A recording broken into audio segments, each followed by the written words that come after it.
Bagyong Maymay humina na bilang tropical depression ngunit hindi pa tapos ang epekto. Malalaking alon at habagat patuloy na banta sa ilang bahagi ng bansa. Habang ang Bagyong Maymay papalayo na sa Luzon, pero bakit patuloy pa rin ang malalakas na hangin at maalon na karagatan? At ano ang susunod na mangyari sa sistema habang papalapit ito sa mas malaking sirkulasyon ng Typhoon Dolphin?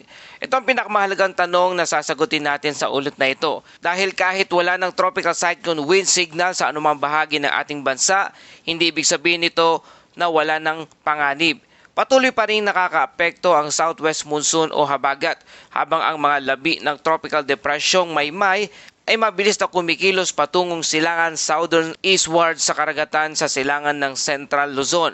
At isang malaking pagbabago ang dapat nating bantayan, ang Bagyong Maymay ay inaasahang tuluyang hihina bilang isang remnant low at kalaunan ay magsasanib sa mas malaking sirkulasyon ng tropical cyclone Dolphin. Magandang araw Pilipinas, ngayong araw ng Biyernes, August 7, 2026. Narito na ang lagay ng panahon dito sa ating bansa. Para naman maging updated ka lagi sa panahon, i-like, i-share at mag-subscribe lang dito sa ating channel. Mga kababayan, ngayong araw meron tayong mahalagang update tungkol sa Tropical Depression Maymay o Bagyong Maymay. Mula sa pagiging tropical storm at pagtawid sa Northern at Central Luzon, ngayon ay nasa karagatan na ng silangan ng Central Luzon ang sistema. Ngunit kahit humina na ito, meron pa ring mga panganib na dapat nating bantayan. Una, malalaking alon sa extreme northern Luzon lalo na sa Batanes at Babuyan Island. Ikalawa, patuloy na malalakas hanggang gale force gas o pagbugso na hangin sa malalaking bahagi ng bansa dahil sa kombinasyon ng habagat at sirkulasyon ng Bagyong Maymay. Ang ikatlo, ang malaking tanong ay ano ang mangyayari sa Bagyong Maymay habang papalapit ito sa sirkulasyon ng Typhoon Dolphin? Yan ang ating susuriin ngayong araw. Mga kababayan, ang sentro ng Tropical Depression Bagyong Maymay ay tinatayang nasa layong 290 km silangan ng Kasiguran, Aurora. Ibig sabihin, nakalampas na sa pangunahing bahagi ng Luzon ang sentro ng sistema at nasa karagatan na ito sa silangan ng Central Luzon. Ang maximum sustained winds ng Bagyong Maymay ay nasa 45 km per hour na lamang malapit sa sentro. Ang pinakamalakas na pagbugso naman ay umaabot sa 55 km per hour. Ang central pressure nito ay nasa 1,000 hectopascal. At isa sa pinakamahalagang pagbabago ngayon ay ang bilis ng paggalaw ng bagyo.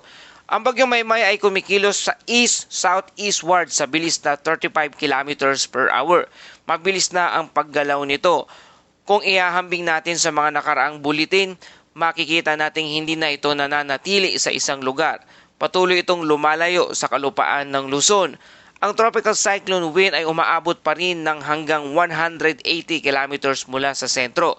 Kaya kahit maliit na lamang ang intensity kumpara noong nasa western Luzon pa ito, mayroon pa rin sirkulasyon na maaring mag-ambag sa mga hangin at kondisyon ng karagatan. Ngayon, isang mahalagang update, wala ng tropical cyclone wind signal na kasalukuyang nakataas sa anumang bahagi ng ating bansa. Napakahalagang linawin natin ito. Ang pagkawala ng tropical cyclone wind signal ay nangangahulugan na wala ng lugar na kasalukuyang nasa ilalim ng opisyal na tropical cyclone wind signal dahil sa Bagyong Maymay.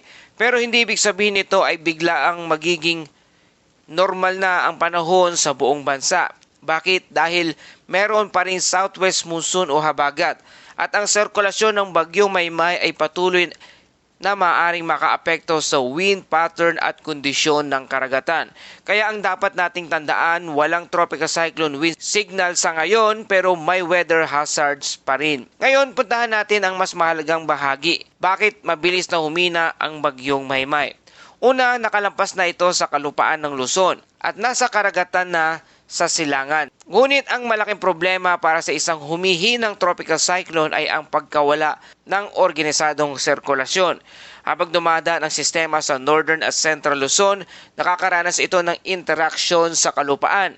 At ang kabundukan ng Northern Luzon at rugged terrain ay maaring makagambala sa low-level circulation ng bagyo. Kapag ang isang tropical cyclone ay nakaranas ng matinding friction mula sa lupa, maaring ma-disorganize ang sirkulasyon nito. At iyon ang isa sa mga dahilan kung bakit bumaba ang intensity ng Bagyong Maymay. Mula sa tropical storm, naging tropical depression na lamang ito. Ngayon, 45 kilometers per hour na lamang ang sustained winds at ayon sa forecast, patuloy pa itong hihina. Bakit mabilis itong papunta sa silangan? Isa pang mahalagang bagay ay ang steering flow. Sa kasalukuyang pattern, hindi na pangunahing nakatutok ang bagyong Maymay sa paglapit sa kalupaan dito sa ating bansa. Sa halip, mabilis na itong gumagalaw pa east-southeastward. Ang bilis nito ay nasa 35 kilometers per hour ay nangangahulugan na mabilis nitong tinatahak ang karagatan. At kapag mabilis na lumalayo ang isang tropical cyclone sa landmass, nababawasan din ang direktang epekto nito sa lupa. Pero may isang komplikasyon. Ang bagyong Maymay ay hindi basta-basta mawawala agad. Ayon sa forecast, inaasahang magiging remnant low ito at ang sirkulasyon nito ay maaring sumanib sa mas malaking sirkulasyon ng Tropical Cyclone Dolphin. Ito ang dahilan kung bakit hindi natin basta dapat sabihin na tapos na ang epekto ng bagyong Maymay. Ang pangalan at organisadong sirkulasyon nito ay maaring mawala, ngunit ang moisture at bahagi ng sirkulasyon ay maaring maging bahagi ng mas malaking weather system. Ngayon ang tanong, ano ang posibleng mangyari? Sa kasalukuyan, may dalawang weather system na kailangan bantayan. Una ang humihinang tropical depression na bagyong Maymay at ang ikalawa ang mas malaking tropical cyclone Dolphin na nasa labas pa ng Philippine Area of Responsibility. Ang forecast ay nagpapakita na ang remnant low ng bagyong Maymay ay kikilos generally eastward. Sa paglipas ng panahon, maaari itong mapunta sa mas malaking sirkulasyon ng Typhoon Dolphin at ang prosesong ito ay maaring magresulta sa assimilation o pagsasama ng sirkulasyon. Hindi ito nangangahulugan na otomatikong lalakas ang Typhoon Dolphin dahil lamang sa paglapit ng remnant ng bagyong Maymay. Ang magiging epekto ay depende sa interaksyon ng dalawang sirkulasyon, moisture distribution at steering flow at environmental condition. Kaya ito ang isa sa mga bagay na kailangan nating bantayan sa mga susunod na updates. Ngayon, isa-isahin natin ang magiging direksyon ng bagyong Maymay. Sa kasalukuyan, nasa silangan na ito ng Kasiguran Aurora at ang forecast ay nagpapakitang magpapatuloy ito sa east-southeastward movement. At dahil mabilis itong gumagalaw, inaasahang patuloy itong lalayo sa Philippine landmass at hindi na inaasahang magkakaroon ito ng panibagong landfall sa Luzon. Sa halip, ang pangunahing concern ngayon ay ang epekto nito sa karagatan at interaction nito sa mas malaking weather circulation. Sa mga susunod na yugto, patuloy itong hihina, maaari itong mag-downgrade sa remnant low at pagkatapos ay inaasahan ang remnant nito ay magpapatuloy sa silangan direksyon bago tuluyang maisama sa mas malaking sirkulasyon ng bagyong Dolphin. Kaya ngayon ang trend para sa bagyong Maymay ay malinaw. Papalayo na, bumibilis, humihina at kalaunan ay mawawala bilang hiwalay na tropical cyclone. Ngayon kahit wala nang nakataas na tropical cyclone wind signal, may mga lugar na dapat manatiling alerto dahil sa habagat at sirkulasyon ng bagyong Maymay. Ang malalakas na hanggang gale force gas o pagbugso ng hangin ay maaring maranasan sa malaking bahagi ng bansa. Partikular na mahalaga ang mga coastal at mountainous areas. Sa mga lugar na exposed na hangin, maaring mas malakas na mararamdaman ang bugso kumpara sa inland sheltered areas. Kaya hindi sapat na tingnan lamang kung mayroong signal o wala. Kung ikaw ay nasa baybayin, mataas na lugar o lugar na madalas namaan ng malakas na hangin, kailangan pa rin maging maingat. Dahil sa kombinasyon ng bagyong Maymay at habagat, maaring magpatuloy ang pag-ulan sa ilang bahagi ng ating bansa. Hindi kailangan nasa ilalim ng tropical cyclone wind signal para magkaroon ng malalakas na pag-ulan. Ang habagat mismo ay maaring magdala ng moisture mula sa West Philippine Sea patungo sa western section ng Visayas at Luzon. At kapag maraming moisture ang dumadaloy papunta sa bansa, maaring magkaroon ng mas organisadong cloud bands at thunderstorm. Sa mga lugar na mataas na terrain, maaring mas maging makabuluhan ang rainfall accumulation. At isa pang bagay ang dapat tandaan, antecedent rainfall. Kung ang isang lugar ay nakaranas ng maraming ulan nitong mga nakaraang araw, mas mabilis maaring tumaas ang tubig sa mga ilog sapa at drainage system. Mas mataas din ang posibilidad ng landslide sa mga matatarik na saturated na lupa.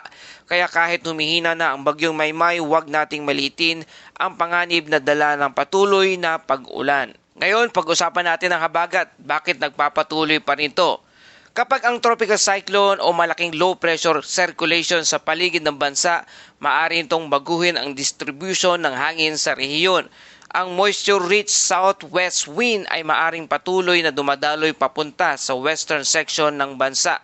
Ito ang tinatawag nating habagat enhancement. Kaya maaari may mga lugar na malayo sa sentro ng bagyong Maymay pero nakakaranas pa rin ng mga pag-ulan. At ito ang dahilan kung bakit hindi dapat nakatuon lamang ang atensyon sa mismong bagyo o lokasyon ng bagyo. Ang mahalagang tanong ay saan dumadaloy ang moisture at saan nagkakaroon ng convergence at pag-angat ng hangin. Doon maaring mabuo ang mas makakapal na ulap at thunderstorm. At ngayon, isa sa pinakamahalagang concern ay ang gale warning na nakataas sa seaboard ng extreme northern Luzon. At para sa mga mangingisda at biyaherong pandagat, napakahalaga ng updates na ito. Sa Batanes, maaring umabot sa 4.5 meters ang taas ng alon. 4 na metro at kalahati, yan ay hindi na ordinaryong alon. Para sa mga sasakyang pandagat, lalo na sa mga maliliit na di motor na bangka at maaari itong maging mapanganib. Sa Babuyan Island at northeastern mainland Cagayan, maaring umabot sa 4 na metro ang alon at sa eastern seaboard ng Davao Oriental hanggang 3.5 meters naman na alon at sa Isabela at northeastern Aurora maaring umabot sa 3 metro ang taas ng alon. Meron ding mga lugar na nasa 2.5 meters ang alon kaya kung kayo ay mangingisda, huwag ipagsapalan ng buhay dahil lamang sa isang biyahe. Kung may gale warning at very rough seas, mas ligtas na manatili sa pantalan hanggang bumuti ang kondisyon. Narito ang mga baybayang dapat maging maingat, partikular na dapat bantayan sa lugar ng Batanes, Babuyan Island, Cagayan, Isabela, Aurora, Ilocos Norte, Ilocos Sur, La Union, at iba pang exposed coastal areas. Sa ilang lugar, maaring rough to moderate seas lamang ang forecast pero tandaan, ang aktual na kondisyon ng dagat ay maaring magbago depende sa lokal na hangin hanggang thunderstorm at wave interaction. Kaya lagi unahin ang pinakahuling marine advisory bago bumiyahe. Ngayon, ano mga dapat nating asahan sa mga susunod na oras? Ang bagyong Maymay ay patuloy na humihina at papalayo na, habang wala nang nakataas na tropical cyclone wind signal sa anumang bahagi ng bansa. Ang habagat ay patuloy pa ring umiiral at ang coastal waters ay nananatiling mapanganib sa ilang bahagi. Habang ang Typhoon Dolphin ay patuloy na nasa labas ng ating Philippine Area of Responsibility at kailangan bantayan ang evolution nito at pagbabago at kilos galaw sa mga susunod na araw. Kaya ang weather story ngayon ay hindi na lamang tungkol sa isang bagyo. Ito ay tungkol sa transition mula sa bagyong Maymay patungo sa isang mas malaking regional weather pattern. At para sa ating Bible verse of the day, mula sa Awit 46 verse 1, ang Diyos ang ating kanlungan at kalakasan, handang saklolo sa oras ng kaguluhan. Mga kababayan, napakaraming bagay sa panahon ang hindi natin kayang kontrolin. Hindi natin kayang pigilan ang bagyo. Hindi natin kayang kontrolin ang hangin at hindi natin kayang baguhin ang direksyon ng isang tropical cyclone.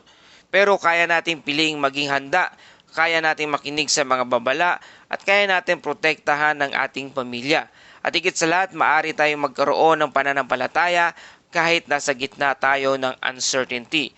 Ang pagiging handa ay hindi kawalan ng tiwala. Sa halip, ang paghahanda ay isang paraan ng pagpapahalaga sa buhay na ipinagkaloob sa atin. Kung may paparating na malakas na ulan, maghanda. Kung may babala sa dagat, umiwas. At kung kinakailangan lumikas, lumikas. At habang ginagawa natin ang ating bahagi, manalig tayo na hindi tayo nag-iisa. At yan po ating update sa panahon ngayong araw. Kung nakatulong sa inyo ang balitang ito, please like, share, and subscribe. Salamat sa iyong suporta. Ito ang Pilipinas Weather ngayon na lagi nagpapaalala. Mag-ianda, magligtas, mag-alerto. Ingat tayong lahat.